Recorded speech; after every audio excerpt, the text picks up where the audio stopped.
हम माता भूमि और पुत्रोहम पृथिव्या की बात करते हैं, लेकिन हमें किसी अच्छे पेड़ को अपने स्वार्थ के लिए काटने में कोई संकोच नहीं होता। धरती माता के लिए अगर कहीं पे कोई तालाब बनाया गया होता है तो हम उसमें कूड़ा फेंकने में कोई संकोच नहीं करते, कोई संकोच नहीं करते। किसी तालाब की भूमि पर कब्जा करने में भी हम कोई संकोच नहीं करते। नदी के कैचमेंट एरिया में कब्जा करने में हमें संकोच नहीं होता, भले ही हमें उसका खामियाजा भुगतना पड़ता है। लेकिन अगर व्यवहारिक रूप देखना है, धरती माता के प्रति इस दायित्व का निर्वहन अगर किसी ने किया है, प्रकृति की पूजा को अगर किसी ने महत्व दिया है, तो वह जनजातीय समुदाय ने दिया है और बड़ी प्रखरता के साथ किया है। बड़े प्रभावी तरीके से उन्हें सम्मानित किया है। यानी वेदों को अपने जीवन में उन्होंने अंगीकार किया। और भारत में हमारी भारत के सनातन धर्म की परंपरा में कहीं नहीं लिखा है कि जो मंदिर जाएगा वही हिंदू है।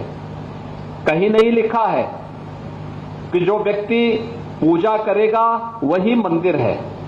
जो व्यक्ति अमुक ग्रंथ को मानेगा वही हिंदू है। जो मानेगा वह भी है, जो नहीं मानेगा वह भी है। हमने चारवाक को भी ऋषि माना है। हमने भगवान बुद्ध को भी अपना एक अवतार के रूप में सम्मान दिया है। हमारे यहां संकल्प लिया जाता है तो बुद्ध को हमने विष्णु के एक अवतार के रूप में मान्यता दी है। हमने जैन परंपरा को भी उतना ही सम्मान दिया है, भले ही कोई वेद को माने न माने। फिर ये प्रश्न जनजातीय समुदाय के लिए क्यों खड़ा होता है? जनजातीय समुदाय भारत का आदि समुदाय है, भारत की परंपरा में रसा बसा हुआ समुदाय है, जिसने भारत की सनातन परंपरा को सदैव एक नई मजबूती प्रदान की है।